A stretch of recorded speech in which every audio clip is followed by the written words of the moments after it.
Hi, everybody. Welcome to Healing with Marcus and this talk on ego. We are going to be explaining parts of the ego and see how we can maybe relate to it a little differently. It has been very vilified throughout these last 20 years or so of self-help movement and everything like that, right? Where what we call the ego, or Jung refers to as the id, right? The ego, we see it as an unhealthy version of ourselves. And then we see the oneness consciousness as this thing that we are all in God, right? And that when you're in oneness, you're a good person. When you're in ego, you're a bad person.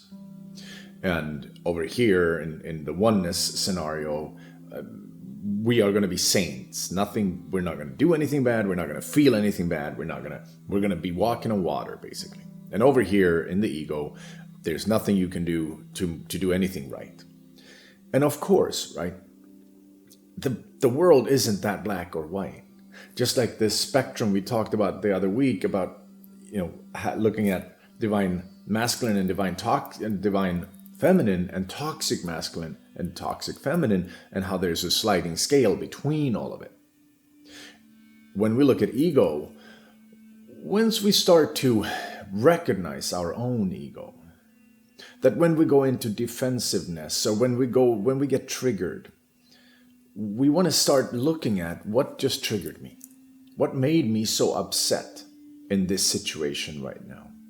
Is there something here that is truly something I'm defending, a defense mechanism that's coming into play? If we look at it from one perspective, when you grow up, you as well as I, we will have trauma. We will experience something that is fear-based. We're gonna have fear in our system after an upbringing, and that is the absolute norm. Now, there are different levels of that fear, right? Some of us can be more traumatized than others, but we all have experienced some form of trauma or another. And our ego, our mind, which the mind functions a lot like a protective mechanism, right? The mind the brain is trying to keep this physical organism alive. It wants to stay safe. So when we have experienced something that made us feel unsafe, the brain goes, well, I don't want to feel that way again. And, our organs in our body may report, yeah, let's not feel that way again. The negativity, the sadness, the heaviness, the anger that you get stuck in the different organs, the organs are also going to say, yeah, we don't want to experience that again.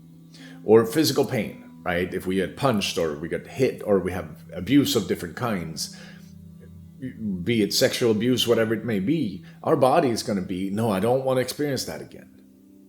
And so sometimes the deeper the trauma, the deeper the reaction is, right? The deeper the trigger is. So when we then grow up, we understand, like our brain has now learned, well, these behaviors over here, when somebody says or does this, that equals danger. When somebody says or does that, that equals danger. So then our ego now has learned how to build up a wall where our behaviors are going to be interpreted as safe. And that can be overpowering others, but it can also be hiding. Yes, it can also be when we're extremely shy. It could be trying to be that wallflower. Either one is a way for the ego to try and survive, right? It's figured out ways to survive, and now we're implementing these ways. And as we get a little bit older, we go through our teens and into our 20s, this is where everything solidifies. And our main personality has sort of come into play. Before that, before we're 7 or 8, usually what's coming through a child before that age is a pure personality. It's usually the pure self that comes through, yes, generations. We're coming from many evolutions as a human and other animals. We're now in a human form, but for the first 7, 8 years, we are often, or at least 4, 5, 6 years, we're often very pure and clean, like we are an expression of the original personality, of the original blueprint that you came in with. And then as we experience trauma, we start to be like, oh, that hurt. I can't show myself as happy anymore. Or I can't be that free anymore. I can't dance. I can't sing. I can't express myself anymore. So I better stop. And as we keep doing that, we keep building these walls. And pretty soon we've lost ourselves.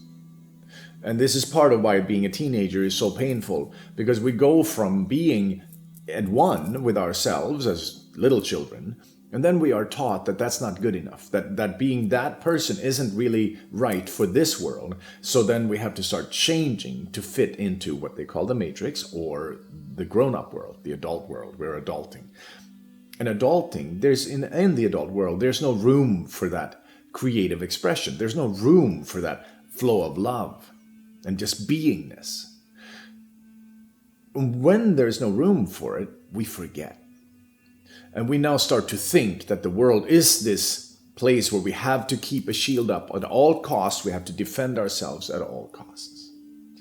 So when ego has gotten into that position of that much power over our lives, and we now think that that's who we are.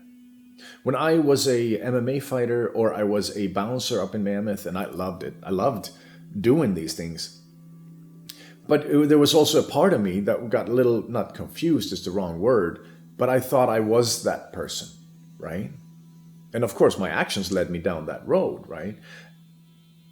But in the deeper part of myself, I'm not that person, right? In the deeper part, what's coming through us deep down inside is usually not aggressive, violent, or fear-based, or even dishonest, right? So if you're walking around with a lot of dishonesty in your life, if you notice that either you or other people are really dishonest around you, you might want to look at like, okay, so what is that I'm afraid of owning up to? What am I afraid of owning about myself? Are there parts of myself that I'm not accepting? So the ego is this energy form of thought patterns, of feelings, to keep our hurt feelings away and to keep ourselves safe. And on some levels, if you really start looking at that, that's also self-love. It's self-preservation. It's all based in self-preservation. Let's say that somebody grew up with parents who are extremely self-centered. So that the only way the little kid will get attention is if they boast and make themselves look so much bigger, larger than life. My God, look at me. If they do that, if the kid has to do that in order to get attention, in order to feel like they're being seen, that's going to foster a very narcissistic personality trait in that person. So what they have found as a little child is what worked for them to feel better, to feel safer, was to boast, was to be bigger, larger than life. And now they come into grown-up world and the business world maybe, and they're boasting and they're being larger than life, and it's working there as well. This is what we call a narcissistic personality type, right? And as I see it, all of these are programs that are in our system, right? This has been programmed into us as a survival mechanism. Whether it is shyness or narcissistic expressions, we are programmed through our upbringing, through our experiences, to learn to be safe, right? And then as we start realizing that, my ego is not really working anymore. I can't live in fear anymore. I can't live in this stress anymore. I can't live in this negativity anymore. Or I feel so alone in this world. I feel so heavy in this world. What is wrong here? This is where we start going on an internal quest, where we start to look at how can I reconnect to myself? How can I regain that inner connection to life itself? And this is where that spiritual search comes in. Now, if you look at that inverted form of self-love, this is where we're coming to a big part of what I wanted to talk about right now, was ego being an inverted form of self-love. Because once you start going on your healing journey and you start to realize that self-love comes before any other kind of love, that learning how to love yourself, learning how to sit with yourself unconditionally, learning how to connect to your deepest part of your life force energy, releasing all the negative thought patterns that pop up, the criticism, the inner critic that we all have, the commentary, learning how to release that, learning how to find stillness, internal peace, moving in that direction is a way to free ourselves from the fear of the ego, right? Because by now the ego is so fear-based. And at the same time, what we want to remember is that the ego never meant to be of any harm, right? The ego came out to protect you. We created it to protect ourselves. So we need to see that as for what it is. It's not a negative, evil force in itself. It's something you built to protect yourself. I built to protect myself. And when I can see that, I can approach it with a sense of love. And I can approach it with, okay, dear ego, let me hold you in light. Let me hold you in love. Let me just caress you, just hold you, so you can feel safe, so that the ego can start to release. Because when we start to feel safe, we don't go back into fear that often. And when you do, you start to notice, uh-oh, I'm afraid again. Uh-oh, I'm in that fear mode. Uh-oh, let me see what's going on. And then we can start walking deeper into that journey, right? So the inverted form of self-love that went we needed to protect ourselves. Many of us needed to figure out ways in order to survive. We needed to figure out ways to relate to the world where we weren't as bad as we were told, or we weren't as worthless as we were told, or we weren't as abused. We felt that we could be a little bit more alive than how we grew up. So seeing that ego came up as a protective mechanism is healthy. But then we have to start approaching it with more love, with more compassion, with more like, oh, okay, I see you. All right. Because we do want to remember that ego is a part of who we are, right? It's just an extreme version, which is based in fear. So when you come back home, you may still like the same things that you did when you were in your ego form, or you may not. When I lived in more of my ego-based, fear-based state, I was listening to different kind of music than I'm listening to now. I was watching different kind of movies. I was, following different kind of people. There's still an interest in me for some of those things, but it's not the same anymore. I used to kind of feel very riled up by this different sort of music I was listening to, and it would put me in different states.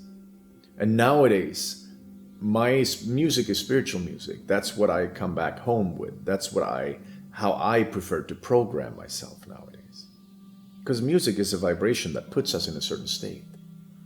So when we move into a feeling of self-love in our body, a conscious connection to our deeper self, it becomes easier to recognize when ego steps in. And over time, that also develops into a unity consciousness space, right? We become more aware of this field of energy that we are all in. We become more aware of the interconnectedness between everyone. We become more aware that when you think of somebody, they think of you. We become more aware that you think of somebody and they call you. And you start to trust that, oh, that's how the quantum field works. Oh, we are all connected, whether we want to or not. Regardless of how we feel about it, we are. And I find it interesting,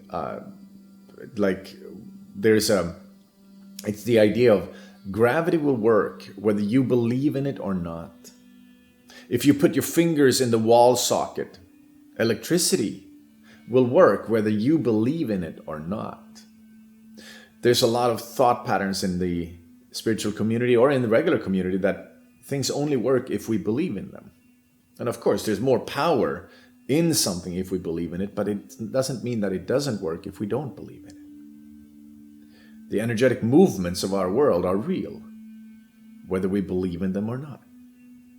So we start moving deeper on this path of inner trust, getting to know ourselves. This is also another way for ego to start to dissolve more and more. And for us to start to recognize when we're in ego. So ego explained has a lot to do with this, like, try to not separate it from the original self. Try to see it as, okay, so that's a part of me that I developed to protect the protective mechanism. It's sort of self-love on negative steroids. It's self-love with a twist, an inverted form of self-love. That in the long run, if we don't pay attention to ego, we're going to be left so alone. We're going to be utterly alone. Because ego builds up these walls and then we believe in them.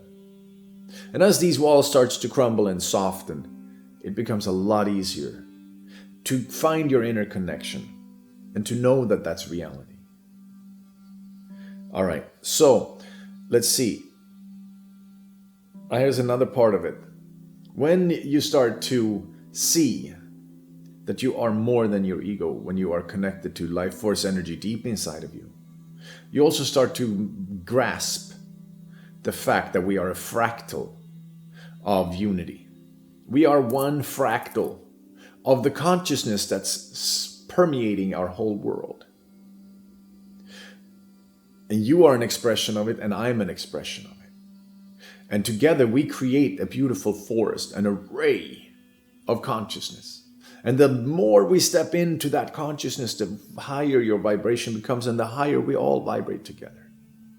Much like a forest, the more trees in this forest that are doing better, feeling better, having more sunlight, the more of those trees grow, the more the whole forest starts to grow, creating more of a healthy ecosystem around itself. Same thing for us humans.